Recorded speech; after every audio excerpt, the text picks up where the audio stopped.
acá, los amigos de siempre, los amigos de hace más de menos, los amigos del deporte, los amigos de la facultad, más todos. A mí me toca presentarme a mí mismo este libro, entonces lo escribí hace ya más de 10 años y no he tenido tiempo de leerlo. Así que voy a aprovechar, digamos, para hablar un poco más bien alrededor del libro que del libro mismo, que parece ser un poco Cabrera en el prólogo. Y esto por lo siguiente: Meditatio Mortis, que entre otras cosas he publicado gracias a que antes don Oscar Cairo publicó Viaje al Poema, el cual en las primeras páginas habla de la Meditatio Mortis de San Alfonso, y sigue, digamos, y trata novelísticamente y con mucha gracia un tema análogo a este. Y yo le mandé el texto a Juan, y Juan, que estaba preparando la edición de Ángel en Llama, dice: publicamos los dos. Bueno, y así fue que sale esto.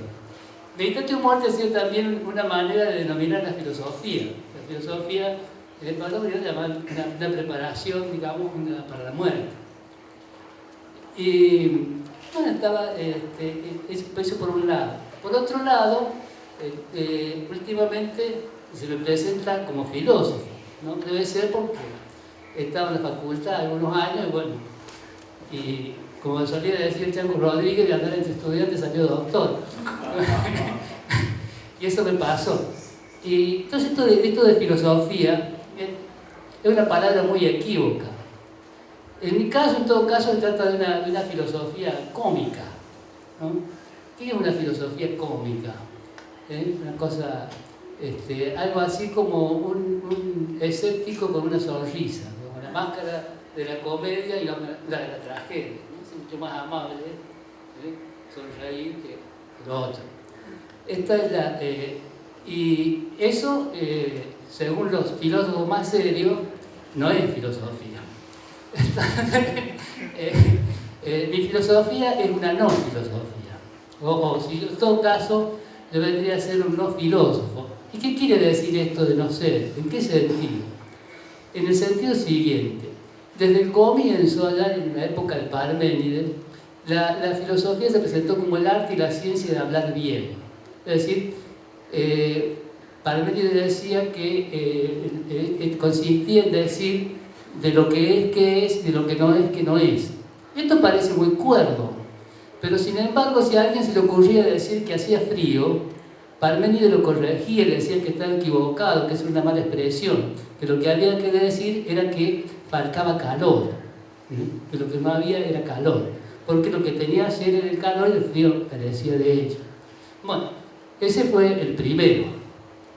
Y así sucesivamente fue evolucionando, y cada filósofo, cada corriente, cada época presentaba, digamos, la manera de hablar correcta y excluía a la demás, ¿no es cierto? Es fama que en el medioevo el discurso canónico de la teología y los demás discursos se medían por su similitud con la teología, ¿okay? Y en el siglo pasado esta cosa llegó a una especie de colmo, ¿no? Es decir, estaban por un lado digamos, los llamados positivistas, los analistas, que decían que el único lenguaje con sentido era la ciencia, y los demás lenguajes tenían sentido en la medida que se asimilaban al lenguaje de la ciencia. Estaban los socialistas, los marxistas, que decían que el lenguaje propiamente era el lenguaje de la práctica, especialmente de la política, y los demás lenguajes eran, digamos, tenían calidad en la medida que se asimilaban a ese lenguaje.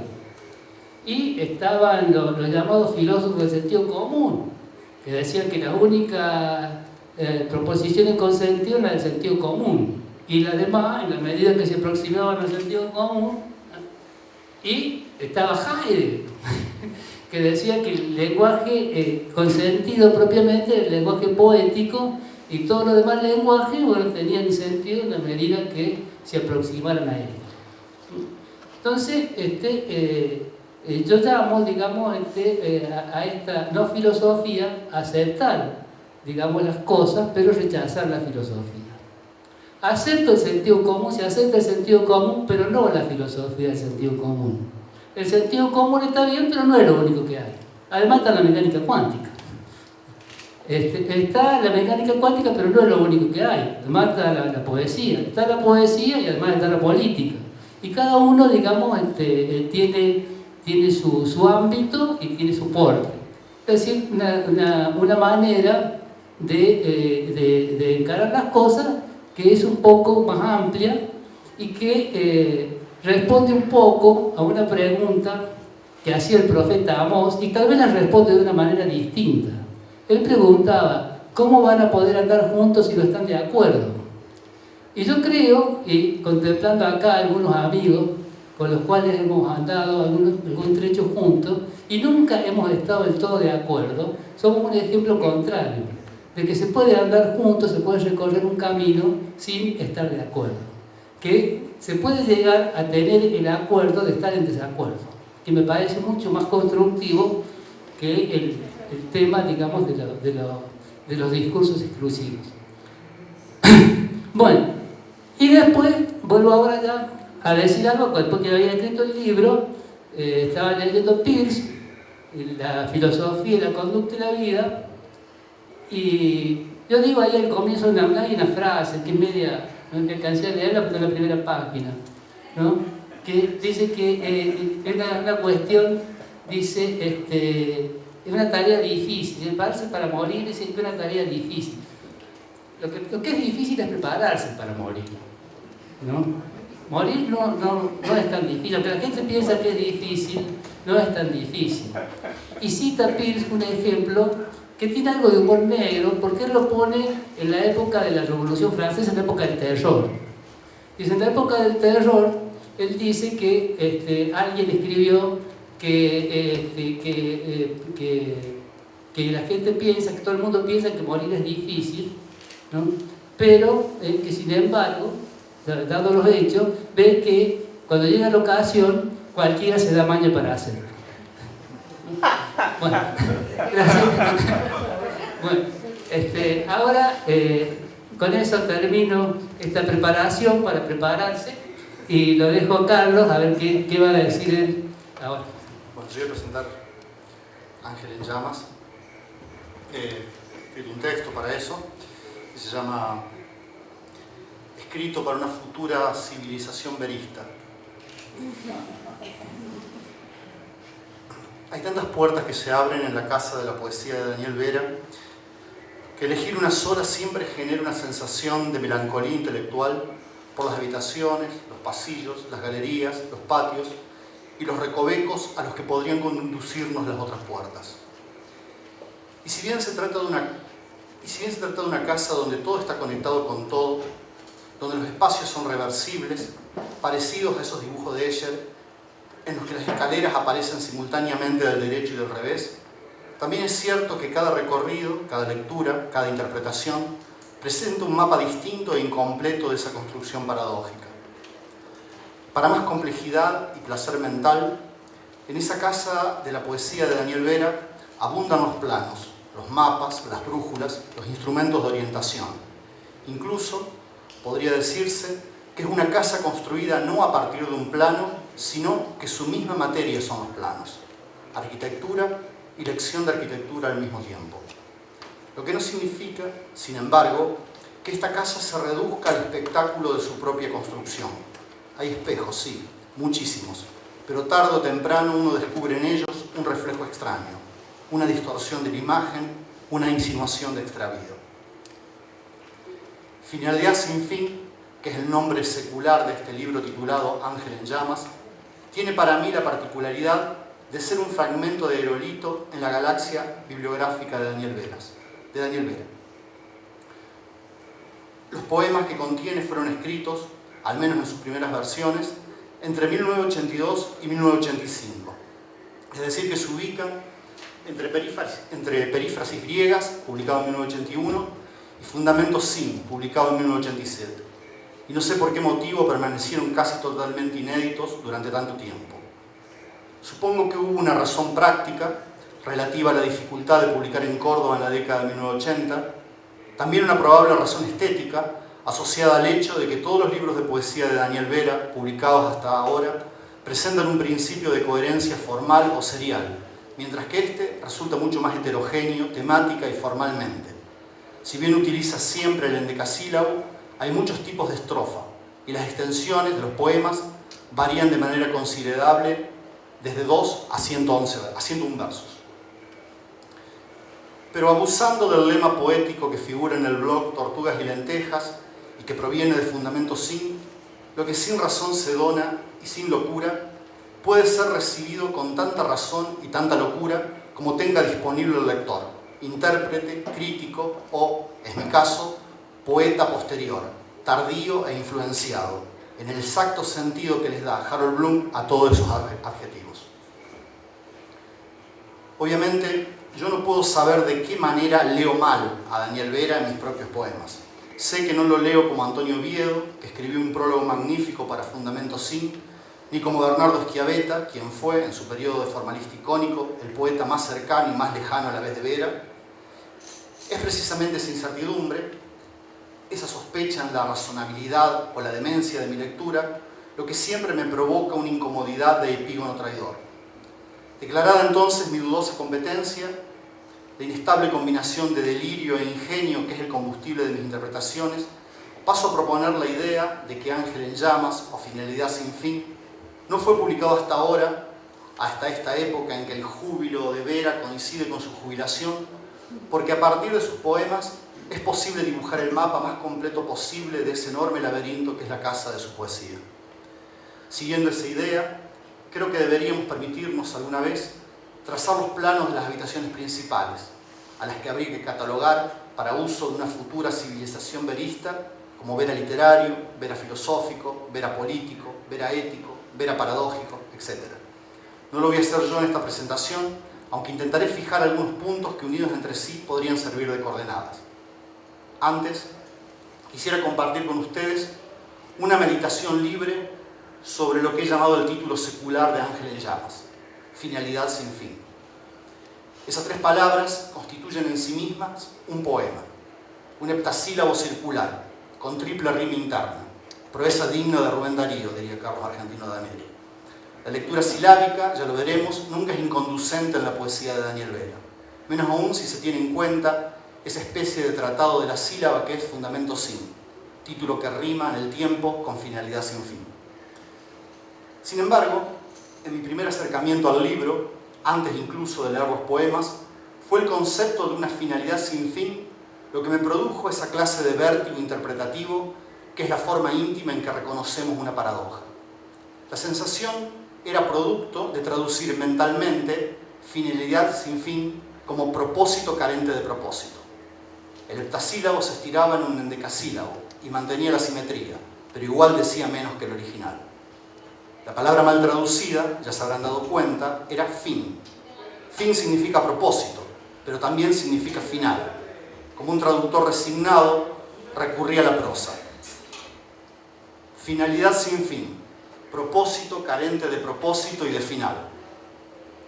La poesía sería entonces para Vera algo que se propone como carente de propósito y cuya misma propuesta implica no llegar nunca a lo que se propuso. Esta involuntaria parodia de pensamiento filosófico no debería ocultarnos la dinámica interna de esa tensión y contradicción entre finalidad y fin. No hay nada estático, nada inmóvil. En términos mecánicos, el poema equivaldría a una máquina de movimiento perpetuo.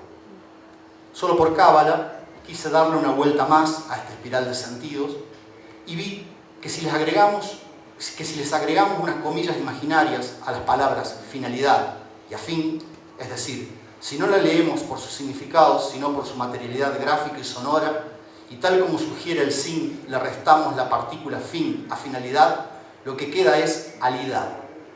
Una palabra que no existe en español, pero que bien podría ser el sustantivo abstracto de ala. Semejante interpretación, que podría parecer un absoluto delirio en la lectura de cualquier otro poeta, no deja de ser plausible y perdón por esta excursión biográfica, en un profesor de lógica habituado a hacer malabarismos con conceptos mucho más evanescentes, como rojez o rojidad, por ejemplo. Me quedé con esa idea aleteando en mi cabeza hasta que llegué a los versos 96 y 97 del primer poema de Ángel en Llamas, titulado precisamente Finalidad sin fin. Esos versos dicen: finalidad sin fin, a la ligera, vuelo del ángel libre y temerario. Es decir, que la bendita alidad de esta variante de jerga poética del español es, en cierto modo, lo que conecta el título real con el título secular del libro y produce la alianza del concepto con la imagen. Al final del libro, Vera nos auxilia con un texto no menos paradójicamente titulado Prólogo o Epílogo de 2012 para Finalidad sin fin. Allí toma la palabra lo que yo catalogo como el Vera político y el Vera filosófico, y dialoga, discute y debate con la tradición filosófica que o bien excluye a la poesía del conocimiento de la justicia o bien la asimila a uno de los dos ámbitos. Los filósofos paradigmáticos de una y otra postura son Platón y Heidegger. El primero expulsa a los poetas de la República. El segundo supone que la palabra poética es la casa del ser. La respuesta de Vera, pluralista, democrática, y aquí viene la mala palabra, liberal, se hace eco del epígrafe de Marechal: otros dirán la guerra y sus metales, yo he desertado y cruzo la frontera detrás de mi señora pensativa. Y como si volviera a trazar el círculo emblemático del movimiento perpetuo, dice: la poesía, en cuanto tal la entiendo, no interpreta la realidad, ni la transforma, sino que se toma vacaciones de ellas. Es la niebla de Oden o el descanso del caminante de Bioy Casares. En fin, la finalidad sin fin, el reposo del guerrero. Como les prometí, a continuación voy a fijar algunos puntos por donde podrían pasar las coordenadas que sirven para trazar los planos de las principales habitaciones de la poesía de Daniel Vera. Planos que, como dije antes, ya están dibujados en sus propios poemas y de forma eminente en los incluidos en Ángel en Llamas. Hay que recordar que se trata de una construcción hegeliana, paradójica, donde el derecho y el revés conviven y donde los espacios se interpenetran y generan una especie de vértigo geométrico. El primer poema del libro, y el más largo, Finalidad sin fin, es en buena medida un precioso tratado de teología negativa, que avanza hacia una definición más abierta o hacia una indefinición absoluta de poesía a través de una serie de negaciones que a la vez se niegan a sí mismas. La segunda estrofa consiste en 13 negaciones consecutivas. No tiene fin el ritmo del poema, no camina con rumbo definido, no busca la verdad ni nombra el ser, no da razón del hombre ni del mundo. Y sigue hasta terminar en una paradoja. No niega por negar ni afirma nada. Creo que la poesía de Vera es una sostenida variación sobre esas 13 negaciones iniciales. Sin embargo, este teólogo hipernegativo, que no asocia la poesía al ser, ni al no ser, ni a la potencia, es a la vez un filósofo de la pluralidad y también un idealista de la poesía pese a sí mismo. En la poderosamente antiaristotélica segunda parte de este poema dice: no pone las palabras y las cosas, ni confunde las cosas con palabras. Se conjuga tan solo con palabras, que entre palabras crecen y florecen. Que las cosas se entiendan con las cosas, el alma con el alma, Dios con Dios y el poema sin fin con el poema. Pienso que cada cual a lo suyo, implícito, viene no solo a compensar todas las negaciones anteriores, sino a sublimarlas en una plegaria a la multiplicidad. El sin fin es una forma de decir infinito, palabra que no por casualidad aparece justo al final de ese poema. La autonomía de la poesía no implica, sin embargo, necesariamente su pureza temática. Y Vera, que en muchos versos parece apuntar en esa dirección, no deja nunca de mancharla, ensuciarla y mezclarla con otros ámbitos. La filosofía, como ya vimos, la ética, la religión, la política e incluso la salud, como en el bellísimo Salmo para Agripina, donde contradice retóricamente sus frecuentes declaraciones de impotencia o ineficacia de la poesía y exige: Obedezca el dolor a las palabras, venga el aire a tu sangre plenamente. En el nombre del Verbo solicito que las huellas del frío se deshagan como un copo de nieve sobre el fuego. La parodia de la poesía latina se diluye si uno tiene en mente formas de la oración, por ejemplo. O más importante aún, si se piensa en la sintaxis latina que adquirirán los versos de Vera en los años posteriores, y que en este libro ya se anuncia en una traducción y apropiación de la Oda 30 de Horacio, evidente en estos dos versos: seré memoria mientras exista Roma y anagrama de amor habita en ella. Otro anagrama de amor suena en el único poema autobiográfico del libro, La espera, en el cual, para mayor distanciamiento, Vera habla de sí mismo en tercera persona y traza su itinerario espiritual, su camino de salvación. La desesperación secó su sangre, se entregaba a poderes enemigos, pero vino a salvarlo la ironía, o tal vez el humor, que contestó, riendo, la melancólica pregunta: ¿ha de ser el amor devuelto en mora? Uno de mis poemas preferidos del libro, tal vez porque marca mi punto de máxima afinidad ideológica con Vera, es Ficción, dividido en dos partes. Alguna vez titulé un ensayo sobre su poesía Vera Ficción, y ahora me encuentro con este poema donde Daniel imagina la escena originaria de la invención de una historia. La historia es una historia que se cuenta tal vez cerca del fuego y en invierno, con la alegre ironía de una broma, y trata, como no, de un cementerio. A nadie, pues, desmentirán los muertos. El momento crucial aparece en el penúltimo verso de la primera parte, cuando uno de los oyentes de la historia toma la palabra para decir: yo imagino otra historia. Eso significa que no hay una sola versión de las cosas, no porque no exista algo parecido a la verdad o a los hechos, sino porque esa verdad o esos hechos no son lo que importa. Lo que importa son las historias derivadas de ellos, lo que alimenta el ocio y la invención de los hombres. Si bien este poema particular se inscribe en el marco de la discusión de Vera con el Platón de la República, contiene una sutil deformación del mito de Prometeo que quiero destacar como la idea más plural de literatura que conozco. Noche a noche los hombres se contaban diferentes pasados y memorias, propagaban el fuego de las fábulas. El fuego de las fábulas, la llama donde arde el ángel de este libro. Pero no quiero terminar esta presentación sin darme el lujo de leer el breve tratado de cosmología en 2 versos, titulado Pericia, que Daniel Vera ubica o disimula casi al final de este conjunto de poemas y que casi sin ocupar espacio en la página parece comprender todo el cielo nocturno. Pericia en el manejo de los astros. Ninguna estrella sale de su curso. Gracias.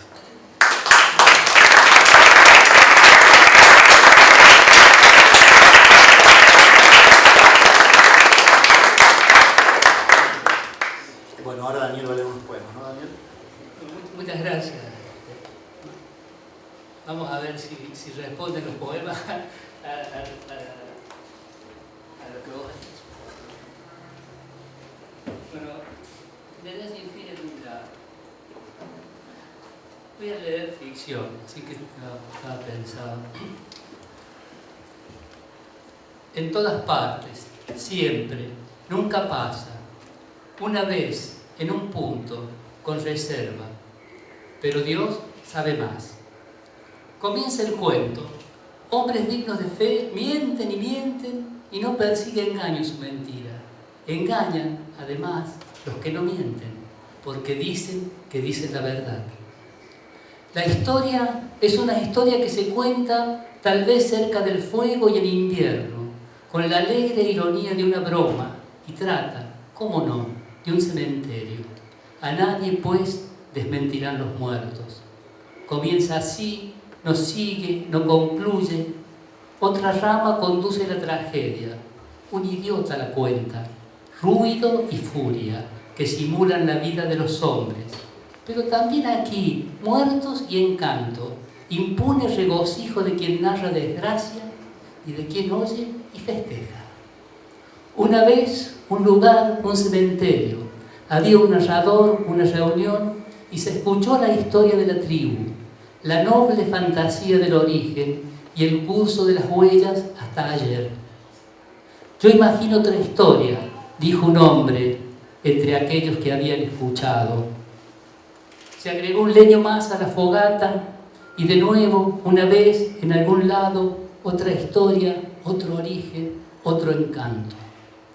Noche a noche, los hombres se contaban diferentes pasados y memorias, propagaban el fuego de las fábulas. Un narrador, ya tarde junto al fuego, a todos asombró con su delirio.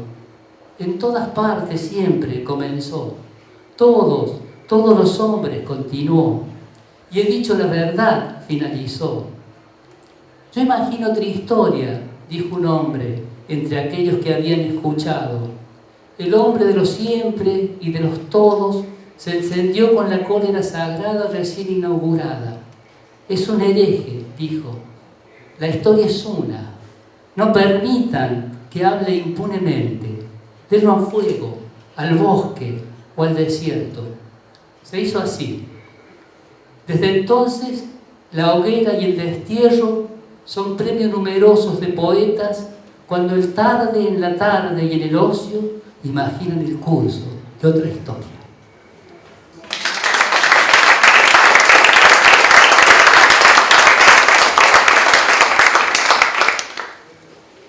Bueno, hablé recién de los amigos y que estaban ahí y están acá, digamos, el dibujito, la ilustración es de Gonzalo Vivian, y que ha sido un amigo, posiblemente el más antiguo de todos mis amigos. Y en aquí en Ángel en Llama, él habló de las alas. Si uno se fija bien, hay un rostro a la izquierda y otro a la derecha. El que está a la derecha es el de Gonzalo, que se autorretrató ahí, y el que está a la izquierda es Julio Córdoba, que falleció el año pasado.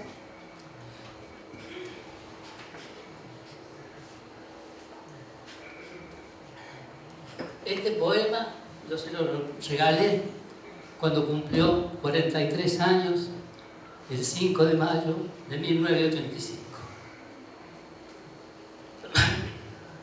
La excepción es la regla. No se sabe de nexos o sucesos regulares. No se aplica la ley en ningún caso.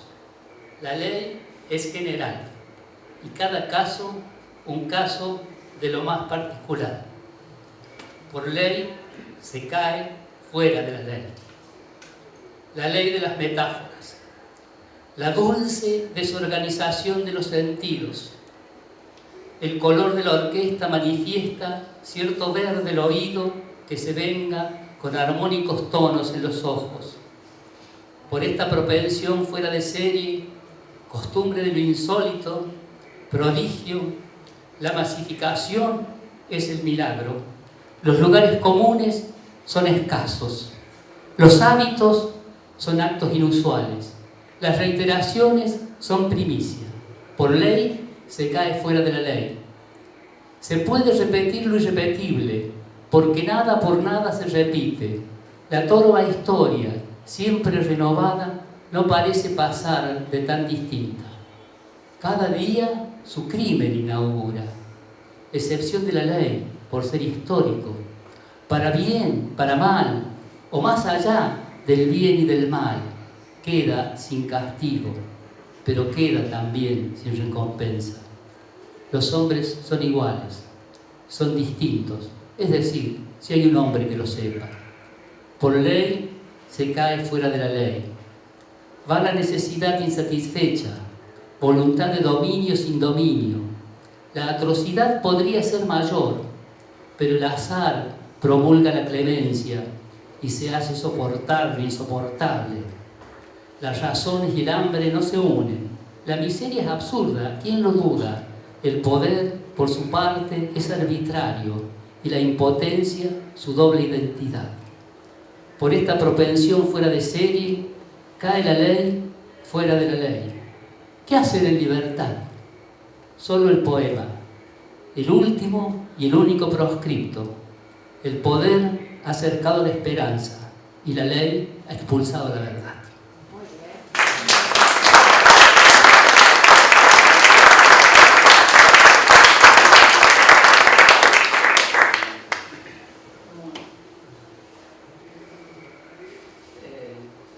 otra amiga también que se fue hace mucho tiempo, ya en memoria, le escribí este poema, El acróbata, a Nelly González Ríos. No sé si alguno la recuerda, conocieron, comentarista de arte. Tenía un programa radial que se llamaba El Trapecio, que en aquella época trabajar en los medios era trabajar sin red, ¿no? Bueno, y a ella le dediqué esto, El acróbata. El acróbata soy, el puente móvil, me sostienen el aire y los trapecios, salto sin red, camino por la cuerda, camino sin la cuerda, no camino, más bien me doy al vuelo, vuelo y vuelo, insostenible vuelo sostenido, tan solo en el volar hallo reposo.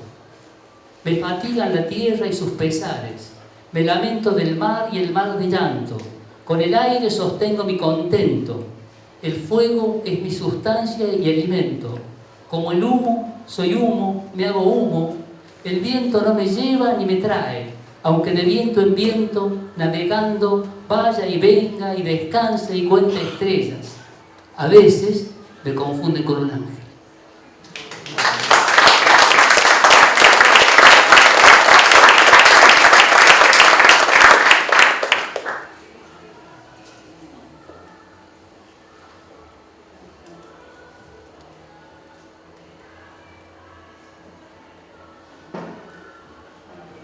Con la dedicatoria, de todos los dedicados.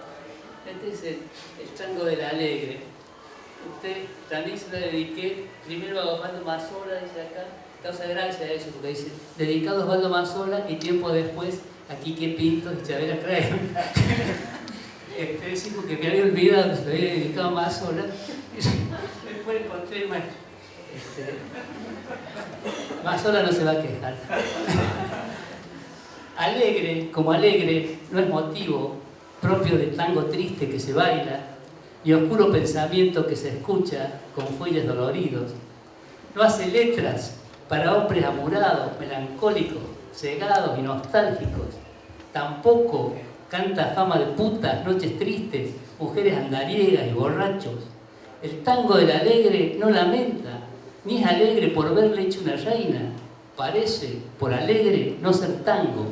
Brazos cortos, no abraza los antiguos rencores, no regresa, se vincula más bien con los amores agraciados, cosa por lo común, poco común. Su risa es una flor minga de burla, la plenitud le crece desde el centro. Ama la fuga, el aire, los trapecios, no se entrega sin lucha, pero lucha, y no por ello merma ni desangra. No es seguro tampoco tanta lucha. Puede ser, nada más, por darse corte y quebrada, como el tango manda, el tango del alegre, pura danza de mujeres intrépidas con hombres solícitos y amables, danza y fuego, cuerpos tensos y lentos y muy próximos, y la conciencia en paz para el deleite.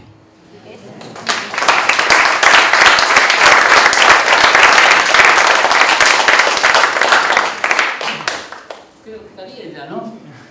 Ahora vamos a tomar algo. Muchas gracias de nuevo.